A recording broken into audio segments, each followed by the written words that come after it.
خواتین حضرات، infection control society آپ کی بہتری کے لیے، آپ کی آگاہی کے لیے، آپ کو بیماریوں سے بچانے کے لیے مضامین آپ کی سماعت کے لیے پیش کرتی ہے۔ ہیومن بیٹولزم کے بارے میں ہم آپ کو بتانا چاہیں گے۔ ہیومن بیٹولزم جو ہے ایک سیریس ڈیزیز ہے، ایک بہت خطرناک بیماری ہے، مگر یہ کہ بہت کم دیکھی جاتی ہے۔ بیماری جو پیدا ہوتی ہے وہ ٹاکسن، جو زہر پیدا ہوتا ہے ایک جراثیم کے ذریعے، جسے کلاسٹریڈیم بوٹولزم یا بوٹولینیم کہتے ہیں۔ یہ جراثیم جو ہے یہ ایک زہر پیدا کرتا ہے، اور اگر یہ کسی کھانے کے اندر داخل ہو جائے جراثیم، تو آہستہ آہستہ وہاں پر زہر پیدا کر دیتا ہے، ٹاکسن پیدا کر دیتا ہے۔ یہ بیماری ایک فرد سے دوسرے فرد کو نہیں پھیل سکتی، بلکہ یہ بیماری جو ہے کنٹامنیٹڈ فوڈ، آلودہ فوڈ سے پھیلتی ہے۔ اس کی تقریباً 7 قسمیں ہیں، جو کہ تقریباً 4 جو ہیں ٹائپ اے، ٹائپ بی، ای اور ایف، یہ ہیومن بوٹولزم کاز کرتی ہیں، جبکہ ٹائپ سی، ڈی اور ای جو ہے وہ میملس میں، برڈس میں، فش میں یہ ڈیزیز کاز کرتی ہے۔ اس کے اسپور ہوتے ہیں، اس بیکٹیریا کے اسپور ہوتے ہیں جو کہ زمین میں پائے جاتے ہیں، یا پانی کے اندر جو سیڈمنٹ ہوتا ہے، یا وہاں پر جو تلچھٹ ہوتی ہے گندے پانی میں، وہاں پر یہ اس کے اسپور پائے جاتے ہیں۔ اس کے جراثیم کے اسپور جو ہیں وہ ہائیلی ہیٹ ریزسٹنٹ ہوتے ہیں، یعنی کہ گرمی سے بھی وہ ختم نہیں ہوتے، اور ان ایروبک کنڈیشن میں، یعنی کہ جب آکسیجن نہیں ہوتی تو یہ اسپورس جو ہیں یہ جرمینیٹ کر کے بیکٹیریا کی شکل اختیار کر لیتے ہیں۔ اسپور کی کنڈیشن ایک ایسی کنڈیشن ہوتی ہے، جراثیم جو ہے جب اس کی کنڈیشن یعنی کہ ڈرائی کنڈیشن ہوتی ہے، جب اس کو خوراک وغیرہ نہیں ملتی، تو جراثیم اپنے گرد ایک تہ چڑھا لیتا ہے، جس کے ذریعے وہ اندر بند ہو جاتا ہے، اور وہ ڈرائنگ سے یعنی کہ سوکھنے سے اور گرمی سے بچ سکتا ہے۔ اور جیسے ہی یعنی کہ اچھی کنڈیشنز گرو ہونے کی، پیدا ہونے کی، بڑھنے کی موجود ہوں گی، تو وہ جراثیم دوبارہ سے بڑھنا شروع ہو جائے گا۔ تو اگر اسپورس جو ہیں کھانے کے اندر پہنچ جائیں اور کھانے کو اچھی طرح نہ پکایا جائے، تو یہ جراثیم اسپورس میں نکل کر اور اس کھانے کے اندر بڑھنا شروع ہو جاتا ہے، اور بڑھنے کے بعد جب کھانا میں یہ جراثیم جو ہے اس کی تعداد خاصی ہو جاتی ہے، تو یہ ایک زہر پیدا کرتا ہے جو کہ بہت ہی خطرناک اور فیٹل، یعنی کہ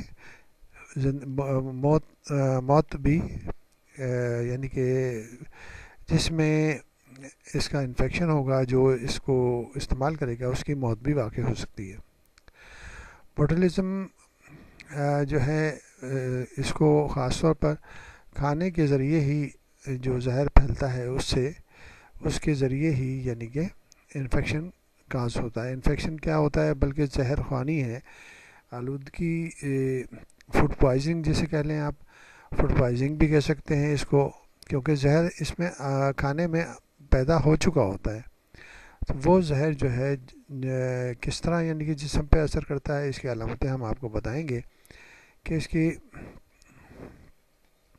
جراثیم جو ہے وہ کوئی علامتیں نہیں پیدا کرتا، بلکہ جو ٹاکسن ہے، جو زہر ہے اس کا، جو بیکٹیریا اپنی زندگی میں پیدا کرتا ہے، اس کے ذریعے جسم پر علامات ظاہر ہوتی ہیں۔ اور یہ علامتیں جو بھی خوراک ہے، جو بھی اچھی طرح پکایا ہوا کھانا ہے، یعنی جس کو اچھی طرح نہیں پکایا گیا، اس کھانے میں اگر وہ جراثیم موجود ہیں اور اس میں زہر پیدا ہو چکا ہے، تو اس کی علامتیں 12 سے 36 گھنٹے کے اندر پیدا ہونی شروع ہو جاتی ہیں۔ مگر بعض دفعہ یہ ہے کہ رینج جو ہے وہ کم بھی ہو سکتی ہے، وہ ڈیپینڈ کرتا ہے زہر کی تعداد کے اوپر۔ اسی طرح جو ہے اگر اس کی کریکٹرسٹکس سمٹمس جو ہیں، خاص علامتیں جو ہیں وہ اور سائن جو ہیں جس کے اندر بھی یہ علامتیں یعنی کہ یہ زہر جائے گا کھانے کے ساتھ، آلودہ کھانے کے ساتھ یا فوڈ پوائزننگ ہوگی، اس میں اس فرد کو تھکاوٹ محسوس ہوگی، ویکنیس محسوس ہوگی، چکر آنے لگیں گے. اس کے بعد اس کی جو ویژن ہوگا، جو دیکھنے کی صلاحیت ہوگی، وہ بالکل دھندلی ہو جائے گی. منہ جو ہے نا سوکھ جائے گا. کھانے پینے میں تکلیف ہوگی، یعنی کہ نگلنے میں تکلیف ہوگی.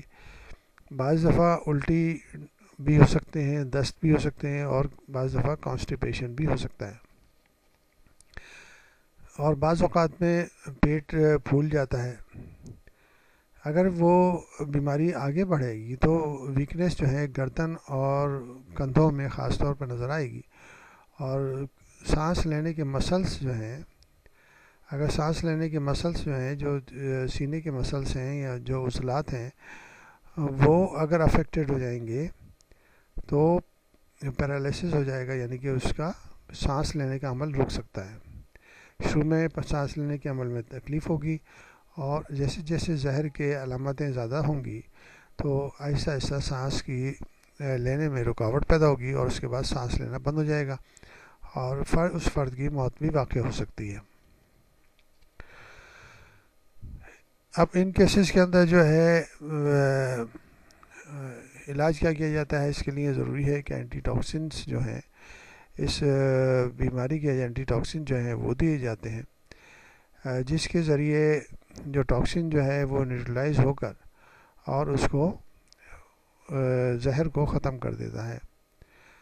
ضروری ہے کہ ایسے کیسز کو ہاسپٹلائز کرنا چاہیے. ہاسپٹل کے اندر ہی پوری توجہ سے، پوری اس سے ڈائگنوسس بھی ہو سکتی ہے، تشخیص بھی ہو سکتی ہے، اور اس کے ساتھ جو ہے نا صحیح طور پر ہاسپٹل میں مریض کی کیئر کی جا سکتی ہے.